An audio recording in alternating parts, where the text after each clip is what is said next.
and welcome to Cinematography. I'm Don Perignon, saving you from getting ripped off. When I hear the name Steven Seagal, several things come to mind. Police officer, military officer, Jenny McCarthy. Vampire Hunter is not among that list. But that's what we get in the movie Against the Dark. Well, at least he's sticking to the three-name theme thing. Yeah, it's been a rough week. Hello. Hello. Hello, and welcome to Cinematography. Oh, that's... Oh! Oh!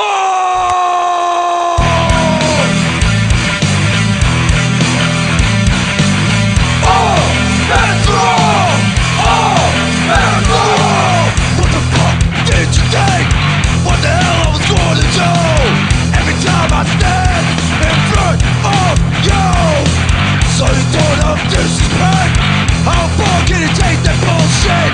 Now it's time to get this shit on. Oh, that's wrong. Oh, that's wrong. Oh, that's wrong. I'll tell you right, bitch.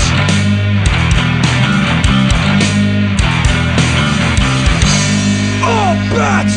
Oh, oh.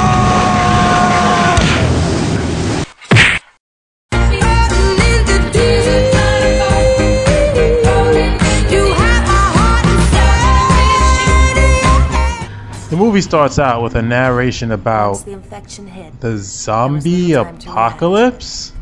I thought this movie is about vampires. They clearly show vampires on the cover. And again, they also show Steven Seagal on the cover, and he's not giving a narration. Not unless he had a sex change. People did what they could, but since no one was immune to the effects of the virus, authorities were ultimately helpless as the infection rapidly spread. Yeah, we get the usual narrative about the zombie apocalypse along with an explanation for hunters, which by its very name is self-explanatory, but whatever. After the title screen, we see a little boy being chased by some zombies, and who should save him? I'm sorry! I can't help it if they keep throwing these alleys up to me. Too bad, you will die. Actually, it's a group of hunters led by Steven Seagal. Say, remember when Steven Seagal used to have cool fight scenes?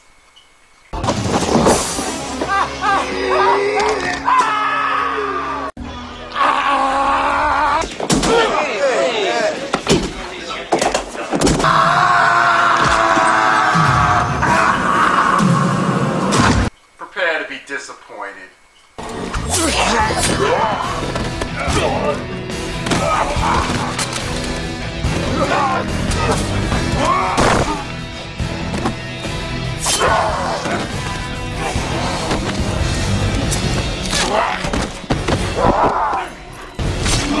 As you can see, his team does most of the work, while Seagal spends most of his time standing in one spot. Get used to this, people, because that's the way the rest of the movie goes.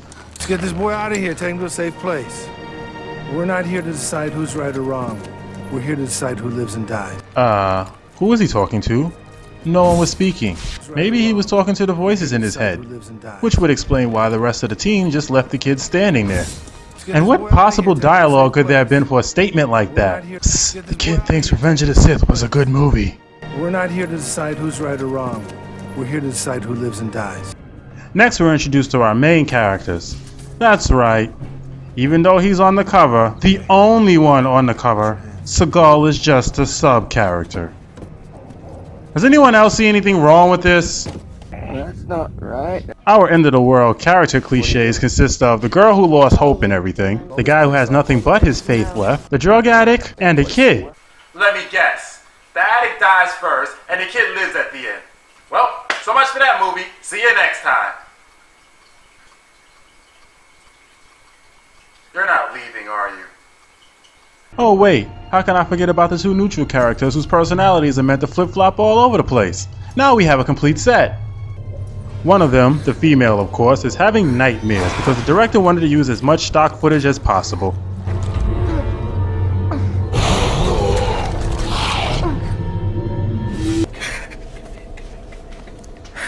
It's okay. It's okay, baby. No, it's not. Yes, clearly she's suffering from the recycled film footage disease. With the two groups running into each other, we can now play one of my favorite games. How many MacGuffins does it take to move the plot along? She's sick. We're here for the medication, that's all. Which way? The pharmacy? Down the hall. Need to reach the sub-level. There's a security door that's the only safe way out. But the generator's dying. With the power gone, we can't open it. Beyond the security door is a lot. It's where we left our pickup. If we can get to it, then we can use it to get to one of the camps. Okay, so what happens if the generator fails before we reach the sub-level?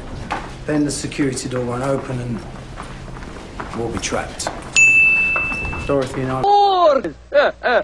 Gee, think you have enough MacGuffins, guys? How about adding the production of spice in there while you're at it? He who controls the spice controls the universe.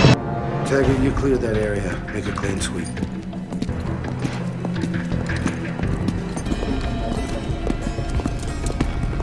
Taggart, you clear that area. Make a clean sweep. Wait, didn't he already send them to a different area? Taggart, you clear that area. Make a clean sweep. Oh wait, I know what happened here. It's called bad editing. Inside the hospital, The Rock thinks he's found a survivor and makes a rescue attempt. Hey. So... It's a trap! You alone.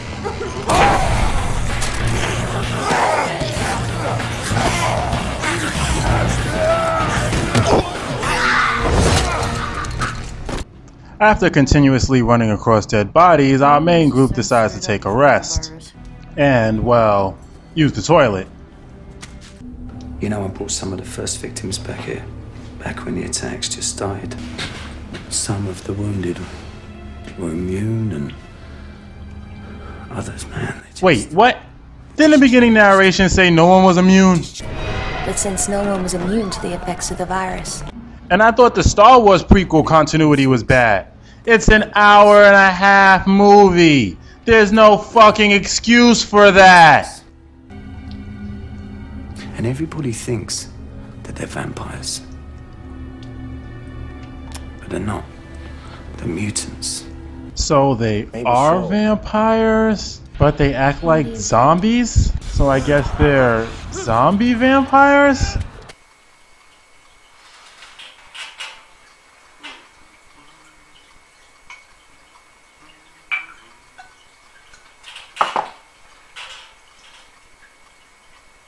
What? Do you think there was actually coffee in this thing? The two are attacked in the bathroom by a zombie vampire.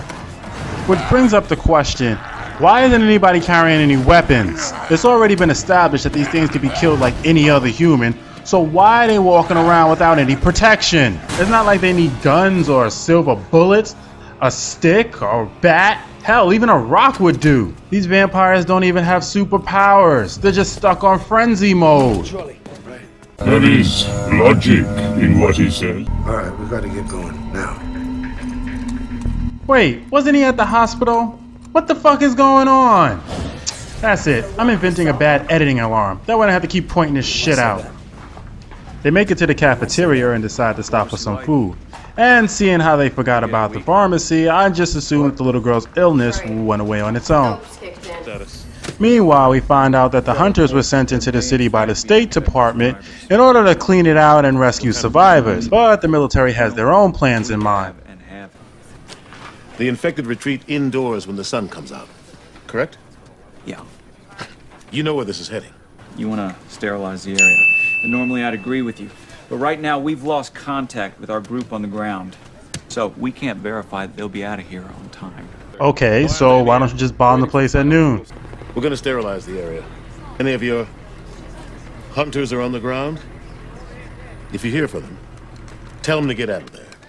Or you can wait until noon and see if they come back. You're not losing the sun, you're gaining it, you idiot. Stupid! You're so stupid!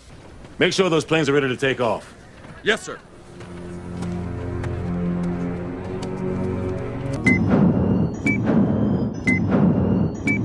Now these ass clowns spend most of the second act running from zombie vampires, so hit it!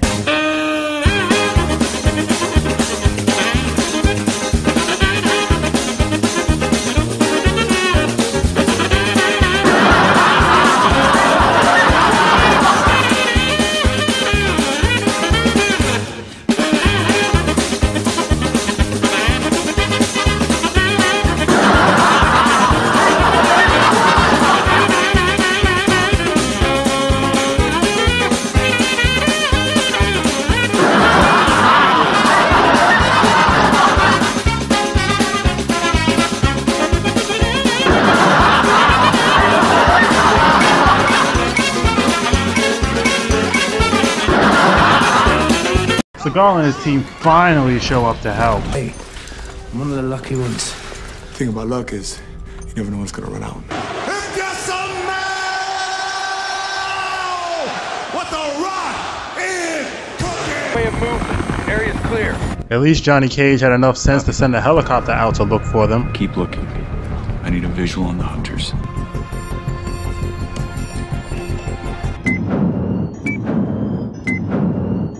The blonde chick and the little girl continue towards their destination when they get separated.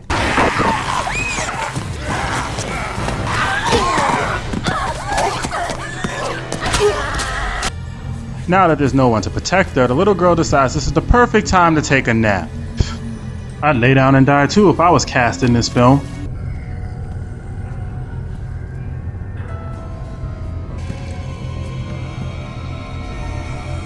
Okay, is watching people sleep a normal vampire thing? I like watching you sleep.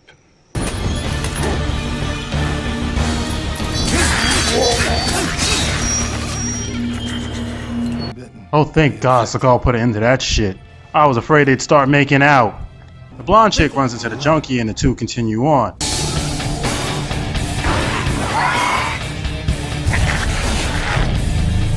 Now he has the disease? This thing spreads faster than a venereal disease. Anyway, he gets eaten, and after saving Preacher Boy from some crazy doctor, the hunters reunite everybody. Now all they have to do is escape from the hospital.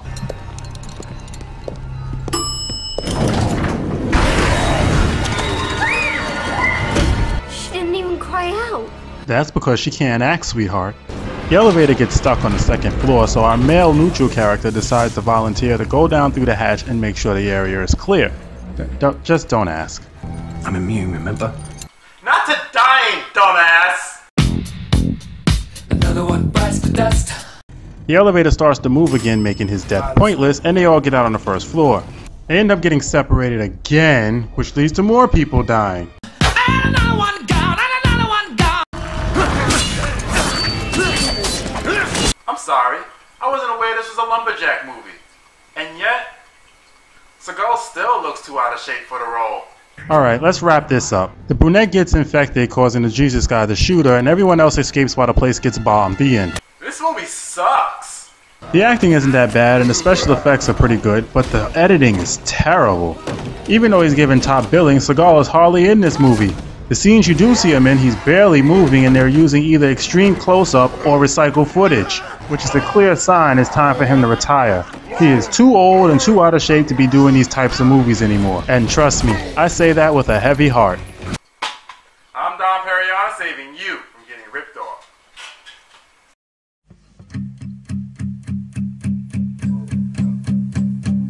There's a fire starting in my heart, reaching a fever pitch and it's bringing me out the dark.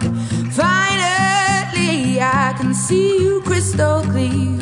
Go ahead and sell me out and I'll lay your bitch bare. See, I'll leave with every piece of you.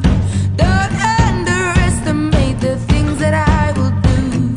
There's a fire starting in my heart, reaching a fever pitch and it's bringing me out the dark.